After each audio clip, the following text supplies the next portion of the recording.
Perang di Ukraina ditandai oleh banyaknya drone dan upaya bertahan dari serangan mereka. Rusia selama bertahun-tahun membangun arsitektur anti-drone dengan prinsip sederhana. Jika sistem radar dan rudal konvensional Anda tidak bisa menangkap drone, mungkin pasukan Anda di lapangan yang akan melakukannya. Rusia menempatkan tim tembak mobil di sepanjang koridor yang mungkin dilalui drone, dipersenjatai senapan mesin berat dan senjata jarak pendek untuk menghadang platform Ukraina yang terbang rendah. Itu memang kasar, murah, dan untuk sementara waktu berhasil. Faktanya, itu adalah taktik yang Rusia tiru dari Ukraina, mengingat betapa tidak efektifnya serangan drone mereka sendiri terhadap pertahanan darurat tersebut. Tapi bagi Rusia, itu sepertinya sudah tidak berhasil lagi. Setelah 4 tahun perang, pasukan sistem tak berawak Ukraina mulai melengkapi drone serang mereka dengan roket udara tak berpemandu, kelas senjata yang hingga kini hanya dimiliki oleh pesawat serang dan helikopter. Komandan pasukan sistem tak berawak, Robert Madziabrovdi, memutuskan untuk mempublikasikan secara luas detail perkembangan ini, sebagian karena Rusia tampaknya tidak siap menghadapi ancaman baru ini. Kelompok tembak bergerak Rusia, andalan pertahanan terhadap drone yang terbang rendah, kini harus menghadapi drone yang dapat membalas tembakan, mengubah segalanya.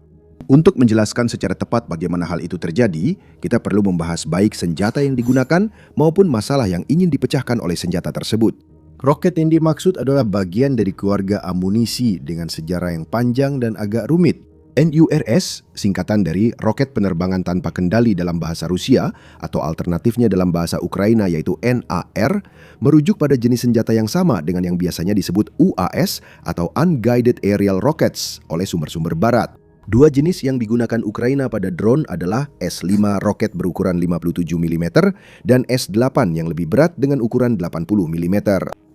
Keduanya merupakan desain era Soviet dan keduanya telah digunakan di hampir setiap benua di mana Uni Soviet atau negara penerusnya memilih untuk berperang.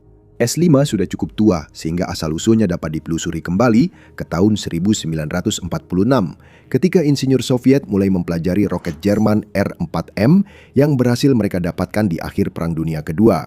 R-4M sendiri yang dijuluki Hurricane merupakan terobosan dalam pertempuran udara berupa roket sirip lipat sederhana tanpa pemandu yang digunakan pilot Luftwaffe untuk memecah formasi pembom sekutu. Soviet melihat potensi konsep itu dan menghabiskan 1 dekade untuk mengembangkan versinya sendiri.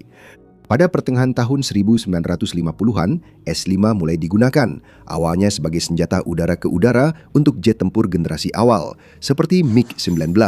Sebelum doktrin berubah dan S-5 menjadi roket dukungan dekat standar untuk seluruh armada penerbangan taktis Soviet.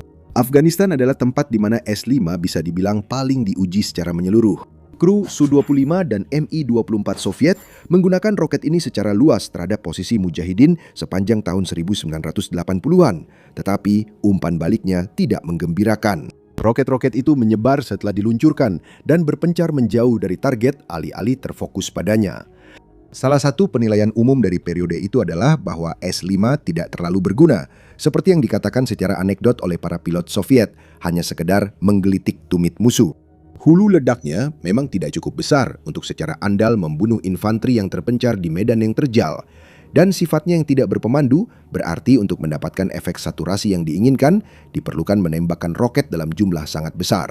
Lebih spesifik lagi, roket ini memiliki dispersi sebesar 3,5 miliradian atau MRAD, yang berarti roket tersebut akan melenceng sejauh 3,5 meter dari target untuk setiap kilometer yang ditempuh. Dalam satuan imperial, ini sekitar 18,5 kaki per mil. Soviet akhirnya mulai memasang pot S-5 pada tank T-62, kendaraan pengangkut personel lapis baja BTR-70, dan truk Ural sebagai artileri darat ke darat improvisasi, menunjukkan betapa putus asanya mereka untuk mendapatkan volume tembakan besar, serta jauhnya senjata itu menyimpang dari peran aslinya. S-8 adalah peningkatan alami dari S-5, mulai digunakan pada tahun 1984. Roket yang lebih besar, berukuran 80 mm, membawa hulu ledak yang lebih mumpuni, di mana varian shape charge dasarnya dapat menembus hingga 400 mm baja homogen yang digulung. Roket ini hadir dalam berbagai versi khusus, termasuk muatan tandem untuk mengalahkan armor reaktif dan amunisi fragmentasi untuk digunakan melawan personel serta kendaraan ringan. Dalam Perang Chechnya Kedua, pesawat Rusia menembakkan S-8 dalam rentetan padat hingga 20 roket sekaligus. menggunakannya untuk menghancurkan posisi-posisi yang diperkuat selama serangan besar-besaran di Grozny. Di Suriah, pesawat Angkatan Udara Rusia menggunakan S-8 secara luas selama intervensi mereka, memberikan tembakan penindasan terhadap posisi-posisi yang dikuasai oposisi di seluruh negeri.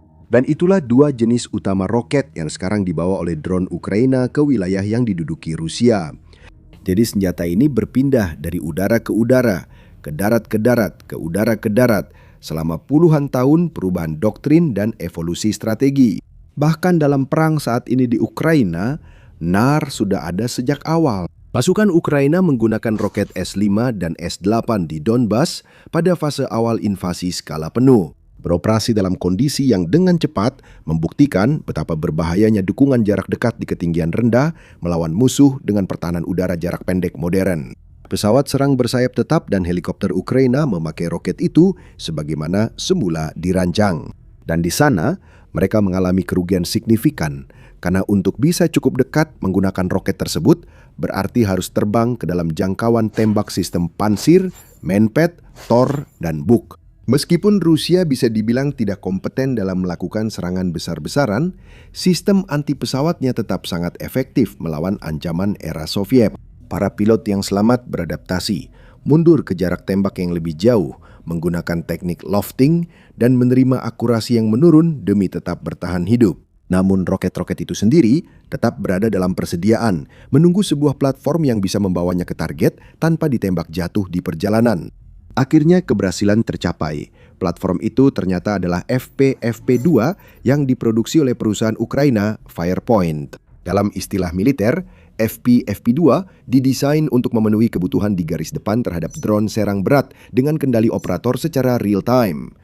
Awalnya drone ini dapat membawa hulu ledak hingga 220 pon, memiliki jangkauan sekitar 230 mil, dan dapat mengirimkan umpan video langsung ke operator. Poin terakhir ini sangat penting.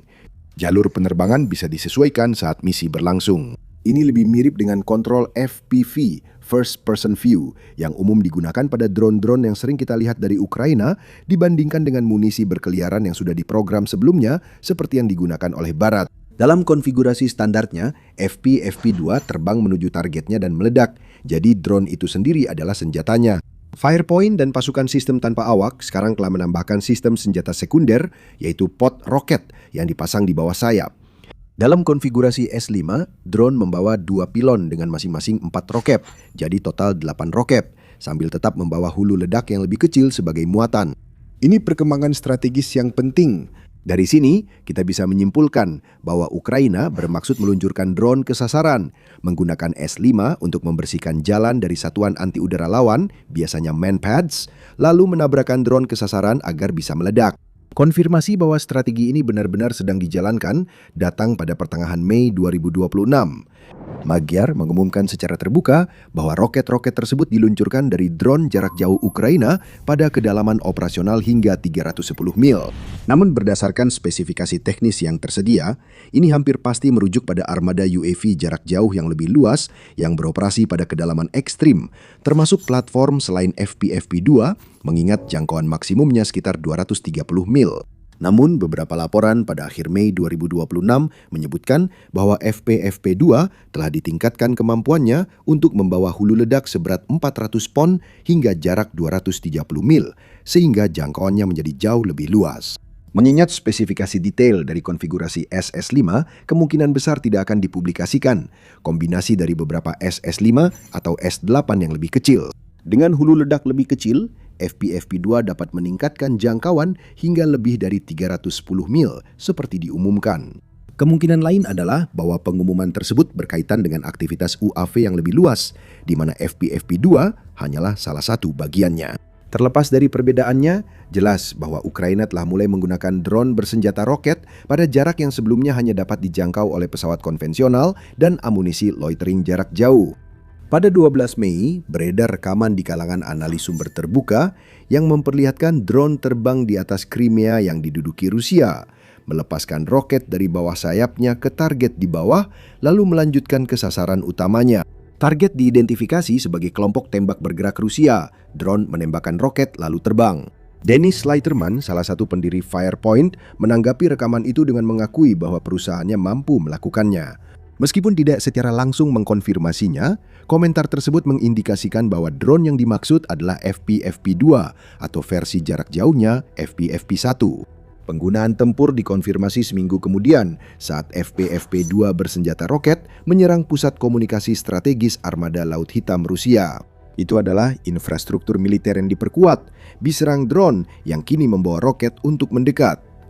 Perkembangan ini patut dipikirkan lebih dalam ke depannya. Ukraina kini telah menunjukkan bahwa drone serang dapat membawa persenjataan roket yang berfungsi bersama dengan hulu ledak utamanya. Langkah logis berikutnya yang dibahas di pertahanan Ukraina bukan hanya meningkatkan konfigurasi roket tanpa kendali, tetapi juga mempertanyakan dampak jika skalanya ditingkatkan. Jika badan pesawat kelas FPV-2 dapat membawa 8 roket SS-5 dan hulu ledak seberat 200 pon, maka turunan yang lebih besar atau dengan jangkauan lebih jauh secara teori dapat menggantikan amunisi udara ke permukaan berpemandu.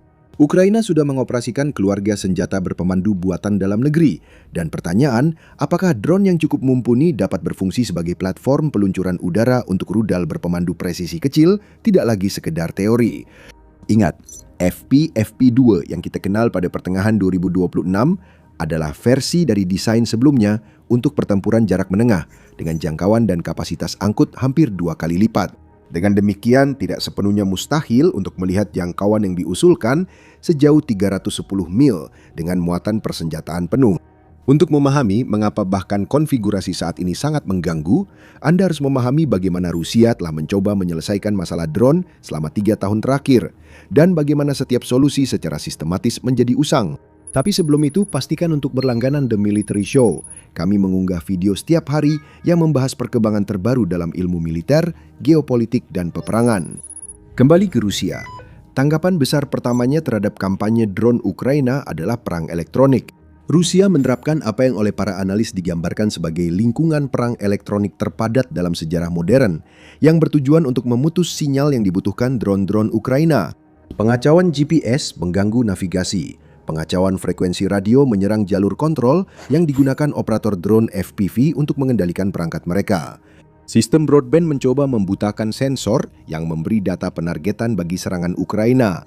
Ini cukup berhasil untuk sementara waktu dan menyebabkan kerugian besar. Drone FPV Ukraina kehilangan umpan video saat terbang, membuat operator menerbangkan drone tanpa visual sehingga drone meleset atau jatuh. Solusi berikutnya adalah menghilangkan jalur radio. Drone FPV serat optik akan membawa gulungan kabel optik yang lebih tipis dari rambut manusia yang terurai di belakang drone saat terbang. Sinyal kontrol dan video berjalan melalui serat optik sebagai pulsa cahaya, bukan gelombang radio. Tidak ada frekuensi radio yang bisa dideteksi, diganggu, atau dipalsukan oleh sistem pengacau. Drone tersebut dapat melewati lingkungan peperangan elektronik yang paling padat di medan perang, seolah-olah lingkungan itu tidak ada. Kedua pihak mulai memakai drone serat optik dan berusaha mengatasinya dengan berbagai cara. Yang paling umum adalah respon kinetik sederhana, termasuk muatan fragmentasi, jaring, atau bahkan drone yang saling mencegat secara fisik.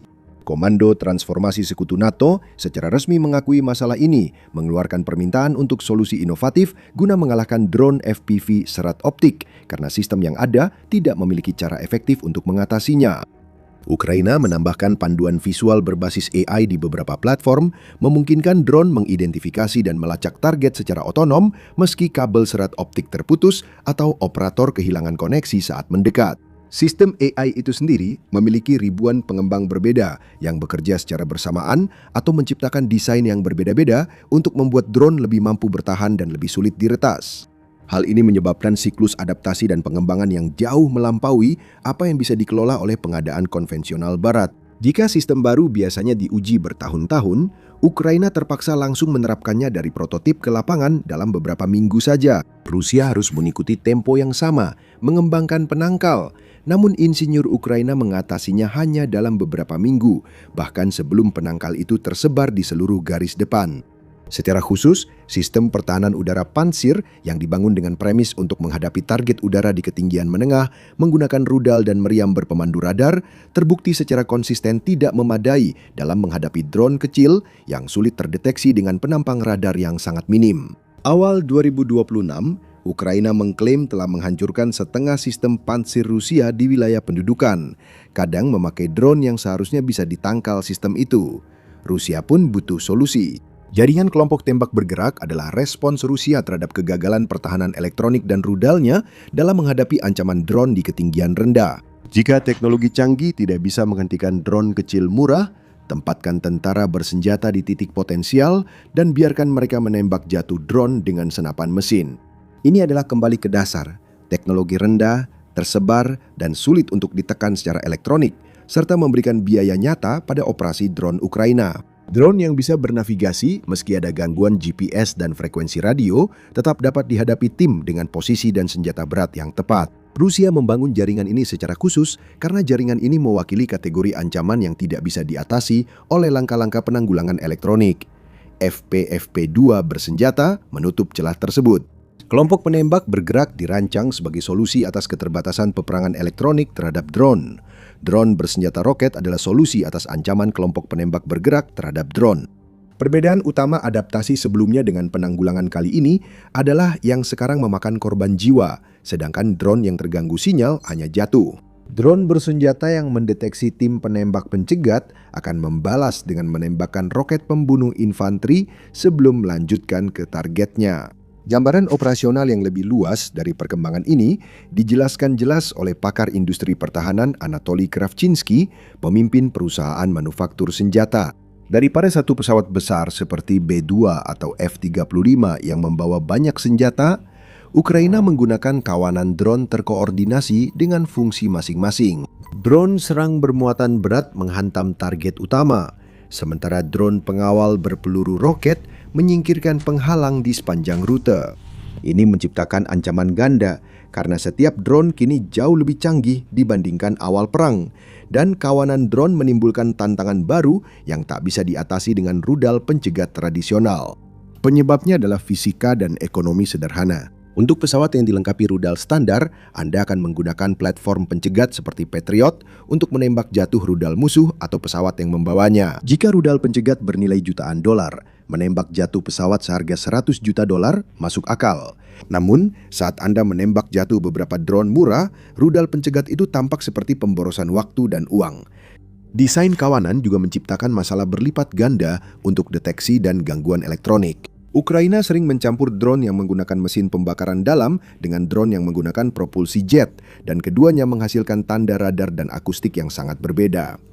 Radar yang dioptimalkan untuk satu profil tanda tangan sulit mendeteksi profil lain, dan mengatur ulang parameter deteksi secara real-time tidak bisa dilakukan operator pertahanan udara dengan andal. Meski begitu, tujuan drone-drone baru ini tidak selalu untuk menghancurkan pertahanan udara. Yang dibutuhkan hanyalah memaksa kru anti udara bergerak untuk bersembunyi, mengganti posisi, atau berhenti bekerja cukup lama agar drone lain bisa lewat. Operasi serangan jarak jauh Ukraina selalu lebih terkendala oleh tantangan menembus koridor pertahanan antara garis kontak dan target daripada masalah jangkauan. Setiap penetrasi adalah operasi terpisah yang memerlukan perencanaan, pengaturan waktu, dan seringkali pengeluaran tambahan platform untuk menekan pertahanan. Drone bersenjata tidak sepenuhnya menyelesaikan masalah, tapi mengurangi biaya penyeberangan. Masa depan teknologi ini sudah terlihat dari apa yang telah dilakukan Ukraina di bidang lain, seperti jalur pengembangan drone laut Magura V5. Magura dimulai sebagai drone permukaan, sebuah kapal kamikaze semi-otonom yang dirancang untuk menabrak dan meledak di kapal angkatan laut Rusia. Drone ini menenggelamkan kapal perang atau merusak infrastruktur laut. Rusia menanggapi dengan patroli helikopter untuk mencegat kapal sebelum mencapai target, karena helikopter bisa menemukan dan menyerang drone permukaan sebelum masuk jarak serang. Jawaban Ukraina terhadap ancaman helikopter adalah mempersenjatai Magura V5 dengan rudal udara ke udara R-73, sebuah rudal pertempuran jarak dekat yang awalnya dibawa oleh jet tempur MiG-29 dan Su-27. Ini diadaptasi sebagai senjata permukaan ke udara untuk kapal. Pada akhir tahun 2024, Magura V5 menggunakan rudal tersebut untuk menembak jatuh helikopter Mi-8 Rusia di Crimea yang diduduki. Kapal permukaan yang dirancang menyerang kapal menembak, jatuh helikopter yang dikirim untuk menghentikannya, dan itu belum berakhir. Magura V7 kemudian dipasangi rudal AIM-9 Sidewinder. Pada tahun 2025, salah satu platform ini menembak jatuh dua pesawat tempur pembom Su-30 Rusia yang berusaha mencegat formasi drone, yang merupakan pertama kalinya dalam sejarah pesawat tempur berawak dihancurkan oleh kapal permukaan tak berawak. Hal ini sangat mirip dengan arah perkembangan FP2 saat ini. Ukraina menggunakan atau merancang sebuah platform dengan satu tujuan, berhasil membuat kemajuan dalam peran tersebut menghadapi sebuah tindakan penanggulangan khusus, lalu meningkatkan platform tersebut dengan senjata yang dirancang khusus untuk mengalahkan tindakan penanggulangan itu sambil tetap mempertahankan kemampuan aslinya. Langkah selanjutnya di lintasan Magura adalah memperbesar skala senjata, memperluas jangkauan, dan membuat target baru dapat dijangkau. Hal ini langsung diterjemahkan ke dalam peta jalan pengembangan FP2 yang telah diumumkan. Firepoint sudah berhasil meningkatkan jangkauan FP2 hingga 230 mil. Langkah selanjutnya bisa menambah panduan laser pada roket, mengganti amunisi area tanpa kendali dengan sistem pelacak dan penyerang target bergerak. Integrasi NAR pada FP2 bukanlah perkembangan yang menentukan dengan sendirinya. Roket-roket tersebut sudah tua. Platform drone itu mumpuni, tapi bukan revolusi dalam desain badan pesawat. Yang signifikan adalah kombinasinya. Konfirmasi bahwa kombinasi tersebut sudah operasional dan kecepatan Ukraina dalam melakukan iterasi menuju versi berikutnya. Rusia membangun arsitektur pertahanan berlapis terhadap drone Ukraina dan setiap lapisan telah diidentifikasi secara sistematis menjadi target dan dibuat kurang efektif. Perang elektronik gagal menghentikan drone serat optik. Pertahanan udara berbasis rudal terbukti tidak memadai terhadap platform kecil yang sulit terdeteksi. Kelompok tembak bergerak memberi perlawanan nyata, kini kelompok-kelompok itu ditekan saat mendekat dan dipaksa berpencar.